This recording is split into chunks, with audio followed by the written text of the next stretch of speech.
Bonjour tout le monde, ravi de vous retrouver pour cette nouvelle vidéo hebdomadaire. On n'est pas le vendredi mais le samedi 3 septembre 2022.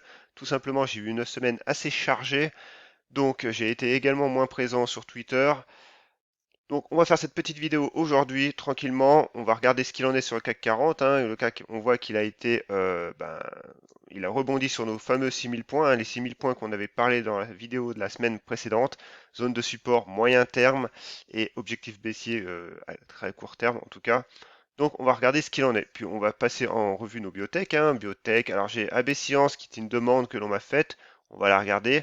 Autrement, pas de grandes nouveautés. Au niveau des small caps, pareil. On va regarder Navia. Alors Navia, c'est pas du tout haussier, mais voilà, c'est une demande également. Donc on va faire le point.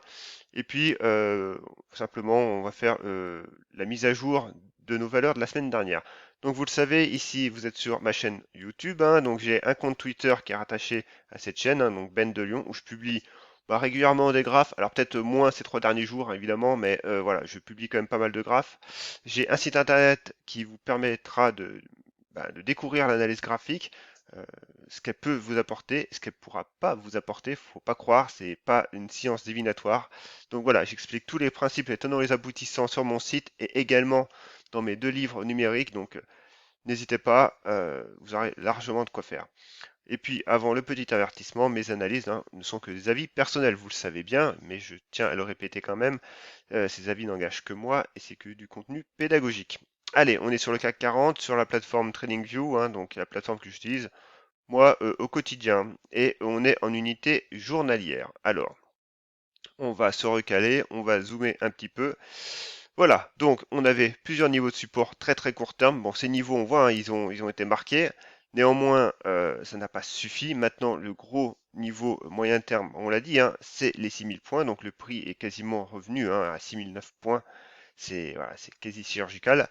Donc là, actuellement, on est dans un rebond technique. Pourquoi? Parce que on voit, on est sous nos moyennes déjà en journalier. Alors même en 4 heures, c'est encore sous les moyennes. Et on voit que la M20 4 heures quand même, qui est quand même bien respectée pour le coup. On le voit ici, ici, ici, résistance, donc zone de polarité. Et après, voilà, résistance, résistance. Donc du coup, ici, ce niveau des 6200 points, il va falloir s'attendre quand même à ce que ça queen un peu. Donc, du coup, on va se mettre ça en résistance. Voilà, toc. Et on a cette petite zone déjà à traverser. Maintenant, on peut également tracer un canal baissier. On le voit, un canal baissier. Alors, je vais essayer de le tracer quand même proprement. Toc. Voilà. Alors, on va se recaler. Voilà. Et on va le mettre en rouge. On a un canal baissier. Euh, alors, c'est quoi qu'il faut que je mette? Toc. Ah, c'est les couleurs. Je m'en mêle dans les couleurs. Toc. Voilà. Bon, vous aurez compris. D'ailleurs, c'est bizarre que je puisse pas le mettre en... J'ai pas un réglage pour le mettre en... Bon, bref. Du coup, on est baissier et on voit que les 6200 points correspondront également à la borne haute de ce canal baissier. Donc attention, on est dans un rebond technique, faut pas non plus s'enflammer. Les bandes de Bollinger sont très larges et on les réintègre. Donc c'est une très bonne chose. Maintenant, on va attendre que la M20 arrive, que les bandes de Bollinger se recontractent. Donc attention. En une heure, on voit que pour l'instant, voilà, les 6200 points, déjà, on voit que les bandes de Bollinger en une heure commencent à se contracter, ce qui est normal, on est sur une unité beaucoup plus courte. Donc, c'est pareil, on laisse le prix à minima travailler les 6200 points, la borne haute de ce canal, pour faire quelques petits allers-retours, et on aura le temps, parce que la M200 hebdomadaire, la M200 horaire, qui correspond à quelque chose, peu de choses près à la M20 euh, journalière. Donc du coup, nous donne un nouveau signal en venant vraiment caresser cette zone des 6200 points. En l'état, on est sur du rebond technique, c'est une bonne chose, mais attention, voilà, rien ne nous dit qu'on va pas y retourner et que voilà, ces 6000 points, il faut quand même les tenir. Et on voit, au niveau du RSI, en journalier, on a frôlé la correction au niveau de la zone des 30, mais voilà, on revient même pas à peine en zone de neutralité. Moi, vous le savez, le RSI, je l'utilise entre 40 et 60, c'est une zone de neutralité pour moi. Donc, voilà, il y a du mieux depuis 2 séances, mais c'est pas non plus, attention, l'extase. Et puis, simplement, cette résistance oblique. Maintenant, on va la décaler. Donc si jamais on passe les 6200 points, on pourra se dire que, allez, on peut aller taper cette nouvelle robe, cette nouvelle résistance oblique avec cette nouvelle zone. Alors, ici, ah, on va zoomer un petit peu quand même, si j'ai tout bougé. Et cette zone-là des 6400 points sera un nouvel objectif, mais toujours court terme. Allez, on continue avec nos biotech. Donc, médian technologie, pas grand-chose. On voit toujours dans ce range, hein, alors on range 10, 11,50, 10, 10,50, bah 10,36, 10,30. Néanmoins, voilà, pareil, là, elle est un petit peu au bord du gouffre, hein. Si jamais ça lâche, ben, on ira rejoindre la suivante, hein, qui correspond bah, au 9,50 à peu près. Voilà, on voit qu'on a fait plusieurs mèches, donc c'est une zone assez large, assez peu précise. Donc, si on se met en hebdomadaire, l'hebdomadaire, on voit que déjà, euh, on aura cette zone-là, des 10 euros, le seuil des 10 euros, mais surtout cette grosse zone-là, qui correspond au plus haut, hein, de 2020 et qui correspond à peu près à la zone des 9 euros, 9,50. Donc zone assez large, mais ça sera une zone d'intérêt. Là, on est vraiment sur une zone où le prix a été marqué a bien marqué son support plusieurs fois, donc c'est un niveau qui est quand même bien visible par le marché. Farming Group. Alors, Farming Group, la semaine dernière, c'était un peu l'hécatombe, mais on voit finalement que le prix s'est repris.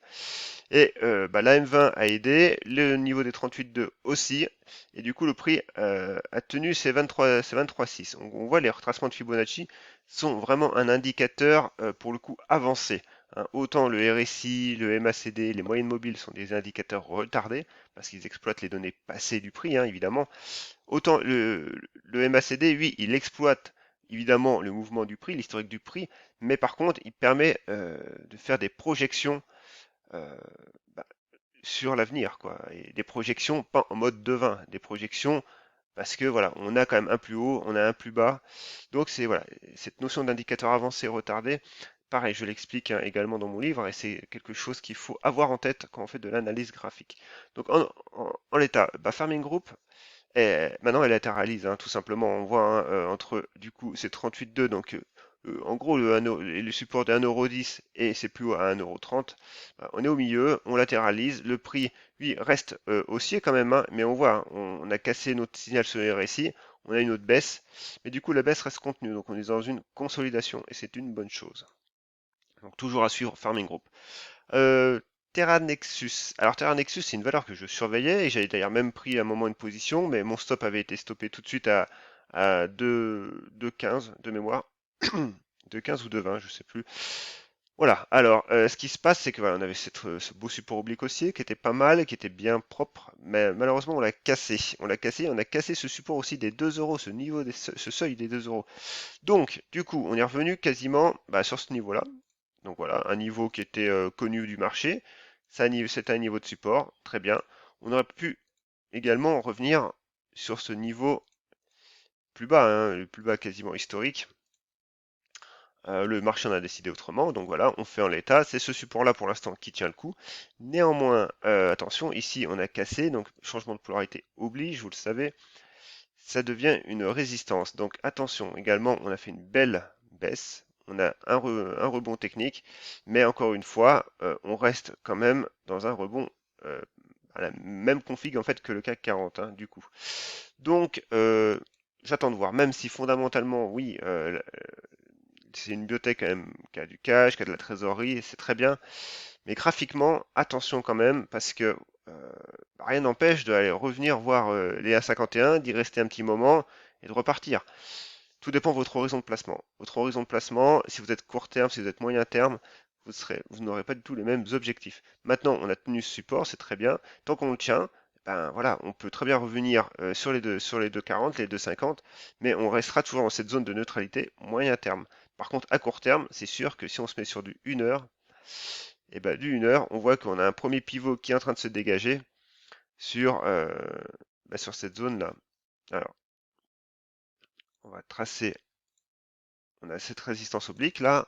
Donc, on a eu cette première cassure qui nous a informé que voilà, on sortait de cette tendance baissière de court terme, hein, du 16 août. Voilà, du coup, dorénavant, on latéralise. Et puis voilà, cette zone-là des 1,95 €, 2 euros, qui permettra de relancer la machine en direction des 2,50. Voilà. Donc c'est pour ça l'horizon de placement est important à l'avoir en tête. Ensuite, Abionyx Pharma, pas grand chose à dire. Pour le coup, pareil, hein, on voit que sa résistance oblique a été lâchée. Donc du coup, grosse latéralisation. Et on voit notre niveau de résistance sur les 2,10, 2,15 avec 1,90 €, 1,70 € en zone de support. Donc quand vous avez ça, en fait, vous pouvez déterminer simplement vos niveaux d'achat, vos niveaux de stop. Et encore une fois, ça, je l'explique dans mes livres numériques. Et sachez d'ailleurs que j'en ai pas parlé, mais il y a le pack des 2 livres est actuellement disponible. Donc il est disponible jusqu'au dimanche, donc demain dimanche minuit. Ouais, dimanche minuit. Je m'en mêle les pinceaux. Donc oui. Donc n'hésitez pas, hein. Vraiment, c'est vraiment une bonne affaire. Ensuite, allez, Advicen. Alors Advicen, pareil, j'ai une belle config que je surveille. Néanmoins, pour l'instant, elle prend plus le sud que le nord. Néanmoins, encore une fois, 5,24, 5,20, ça tient. Donc maintenant, ben, faut que ça tienne et il faut qu'on revoie les 5,80. Mais attention, pareil, on a cassé notre petit support court terme, donc on se méfiera sur les 5,50. Changement de polarité. Genoway. Alors Genoway, je l'ai laissé dans ma liste. Voilà, donc du coup, pour le coup, on avait cette zone là des 3,60, break, pullback, et on a fait une belle mèche. Donc maintenant, on attend de voir ce qu'il va donner. Mais c'est vrai que on a cette zone-là. Alors, j'ai mon... Pourquoi ça part dans tous les sens, mon truc là? Au niveau des couleurs, voilà. Et du coup, si on affine un petit peu, et on voit que en 4 heures, ben, on a les bandes de Bollinger qui sont divergentes mais qui sont orientées à la hausse. Donc on va laisser un tout petit peu, ça serait bien que le prix consolide un tout petit peu pour que ben, on ait vraiment un niveau de support qui se dégage clair. Donc là actuellement c'est 3,61. On verra ce que nous fera le prix lundi. Mais en tout cas, cette zone-là des 3,90, 3,90 est à surveiller pour aller ensuite rejoindre la zone des 4,50. Allez, et AB Science. Alors, AB Science, c'est une demande que l'on m'a faite. Donc, pareil, vous le savez, quand il y a un titre que vous n'avez pas l'habitude d'analyser, ou c'est même la première fois que vous analysez, ou que vous avez analysé depuis belle lurette, eh ben, on se prend un peu de recul, on trace une belle résistance oblique. Voilà, déjà, celle-là, on la dégage. Et là, alors, on va zoomer un petit peu. Voilà, là, on avait cette zone-là. Bon, du coup, on voit que le niveau des 11 euros déjà est une zone de résistance moyen terme, hein. On a la bande de Bollinger supérieure qui arrive. Et puis on voit que le prix, hein, a été marqué plusieurs fois et avec un changement de polarité, donc une belle zone de résistance moyen terme. Le support, évidemment, ça se voit tout de suite, hein, c'est le niveau des 7,30, voire 7 euros, mais ouais, 7,30 quand même. Donc là, en hebdo, oui, en hebdo, on est neutre, complètement neutre. En journalier. Journalier, ce qu'on voit, c'est que déjà, ben, on arrive en tout cas sur cette zone-là. On a passé cette zone, on a passé cette zone-là des 9 euros, donc c'est une bonne chose, c'est bien. Maintenant, la config là, c'est un peu trop chaotique pour moi. Simplement, moi j'aime bien, hein, vous le savez, avoir des niveaux horizontaux qui sont testés plusieurs fois, une belle congestion. Là, ben, on voit que voilà, on voit que le prix est haussier évidemment depuis 23 août, mais clairement on n'a pas de niveau de support simple, facilement identifiable. Déjà le RSI est haussier et voilà, il est haussier donc c'est une bonne chose, mais encore une fois c'est un peu trop brouillon. Moi ce que je voudrais maintenant c'est que déjà le prix va venir tester sa M200 et sa résistance oblique. Alors, la résistance oblique on va peut-être pouvoir recaler parce que j'avais tracé en hebdo. Voilà. Donc du coup, cette zone-là, hein, cette zone d'intérêt là, des 9,70 là, ouais, faut l'avoir en tête maintenant. Par contre, si le prix veut tenir cette zone-là pendant quelques jours, quelques semaines, et voilà, nous faire un niveau sur les 9,60, 9 euros 9,60, ça serait pas mal. Mais encore une fois, le niveau moyen terme reste pour moi les 11 euros. Allez, XFAB, c'est pareil, dans son canal horizontal. On voit zone de support sur les 6 euros à tenir, zone premier pivot sur les 7 euros. 7 €. Alors là, tout est en vert d'ailleurs. On va quand même mettre un peu de couleur. Toc. On est neutre, hein, ça se voit au niveau du RSI.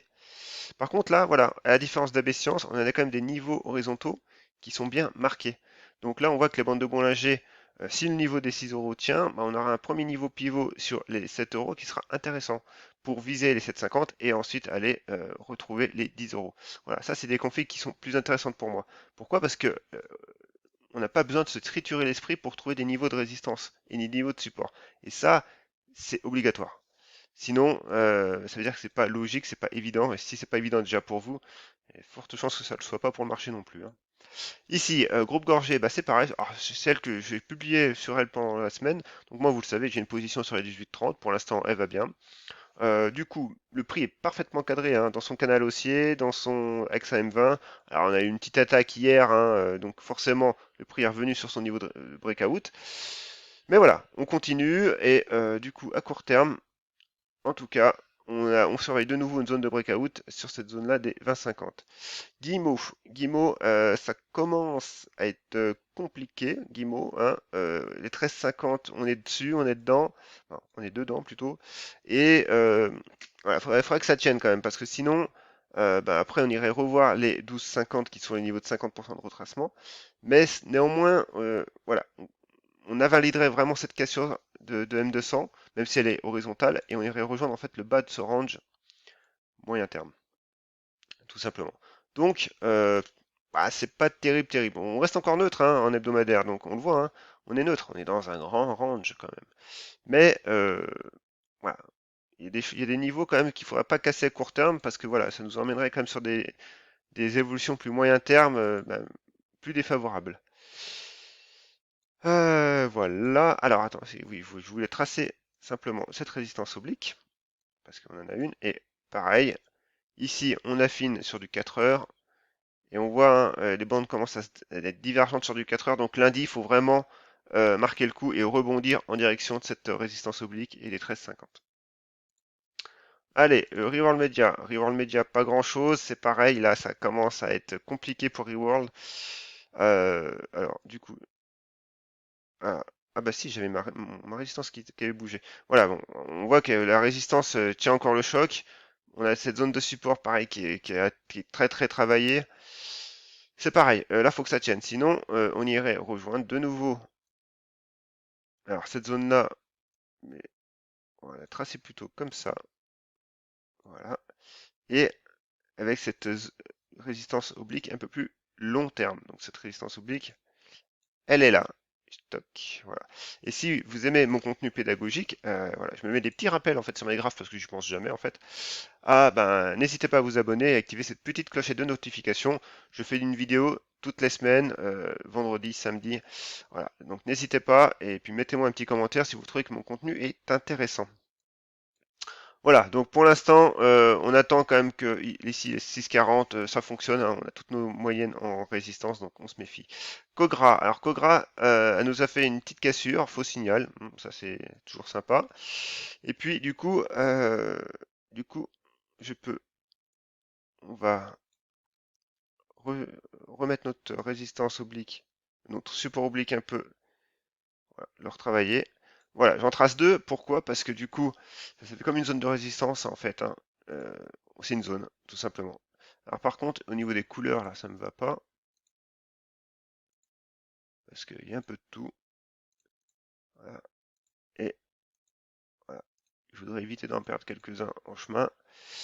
Et là, celle-là, ça dégage. Voilà. Donc, du coup, on a un gros support quand même solide sur les 16,40, un support plus court terme sur les 17. On voit que le prix a déjà réagi. Puis on a toujours notre zone de résistance. Alors, qui est maintenant. Donc, du coup, le prix nous a donné des nouvelles infos. Donc, on actualise. Et on a vraiment cette zone-là des 19 € sur Cogra à surveiller. Navia. Alors, Navia, c'est une demande. Bon, Navia, que vous dire, je l'ai dit et redit, il n'y a pas de grand changement, hein. On est en hebdo, donc il n'y a pas de miracle non plus. C'est ultra baissier, tout simplement. On a cassé les plus bas historiques, les 0,50, on est déjà à 50% de baisse sur les 0,25. Ouais, c'est ultra baissier en fait. Non, il n'y a aucun espoir sur Navia. En plus, elle a fait un placement dilutif à mort. Donc, bah, ça va faire comme les Europlasma et compagnie, on descend, on descend. Là, on est déjà à 0,025. Je veux dire, donc voilà, on descend, on descend, on descend. Malheureusement, il n'y a pas grand-chose à dire. Voilà. Ensuite, ESO. Bah, ESO, voilà, zone de résistance moyen terme. Bah, moyen terme, les plus hauts de mai ont bien fonctionné, hein. Donc du coup, toujours dans ce range moyen terme. On a notre zone de support, alors, que je vais réajuster quand même ici. Voilà, sur les 60. Donc à court terme, bah, c'est en consolidation. Par contre, si on se met en 4 heures et que on met nos retracements de Fibonacci, hein, qui sont un indicateur avancé, je vous le rappelle, on voit que les 50% ont bien fait leur job de support. Donc du coup, maintenant, tant qu'on reste sur les 60, on est en mode consolidation. Si jamais on casse les 60, on irait revoir bah, probablement le bas de notre range, hein, en tout cas, parce que du coup, ça correspond vraiment à du support. On a la M200, la M50 et la bande de Bollinger inférieure qui va arriver assez rapidement. Donc si on casse les 60, on retrouverait en gros cette neutralité, hein, tout simplement, qu'on a depuis quelques mois. Allez, on continue rapidement, on finit. STM, pas grand chose à dire, toujours ce niveau des 38 à surveiller, pour l'instant pas de news. Simplement, on a une résistance oblique. Alors si on va la regarder en 4 heures. 4 heures, voilà, on a une belle résistance oblique. D'ailleurs, c'est peut-être même un canal aussi, j'ai envie de dire. Il y a canal aussi, un canal baissier. Non, même pas. Non, non, pour l'instant, c'est un biseau descendant qui se casse statistiquement par le bas. Donc c'est très bien, par le bas, par le haut.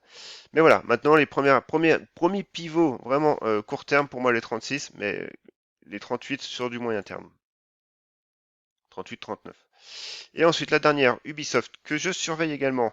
Alors Ubisoft, on est dans un triangle symétrique. Néanmoins, on arrive à la fin de la figure, et vous le savez si vous avez suivi mes cours ou mon livre, ben, la fin de la figure est interdite en analyse chartiste. Donc, on s'oriente soit ben, du coup sur un canal. Donc, alors, désolé, j'ai juste coupé l'enregistrement juste avant que j'éternue. Donc, voilà, du coup, le triangle chartiste, on peut de plus en plus l'oublier, et c'est surtout ce niveau-là des 47 euros qu'on surveillera avec la cassure de cette résistance oblique. Les supports, bah, les 43 à 43,50 sont pas mal. On voit que la bande de Bollinger commence à encadrer le prix. Donc, vraiment une valeur à surveiller. Puis on reste neutre. Voilà, c'est tout pour aujourd'hui. J'espère que cette vidéo vous a plu, que j'ai été assez instructif et pédagogue. N'hésitez pas à me le dire en commentaire. N'hésitez pas également à vous abonner à cette chaîne si vous voulez me suivre au quotidien et me supporter et me motiver. Et puis l'analyse graphique et tout ce qui va avec. N'hésitez pas à aller voir mon site spéculateurmalin.fr. Vous avez les liens en description. De toute façon, vous en apprendrez pas mal de choses sur l'analyse graphique. Allez, sur ce, je vous dis un très bon week-end. Bye.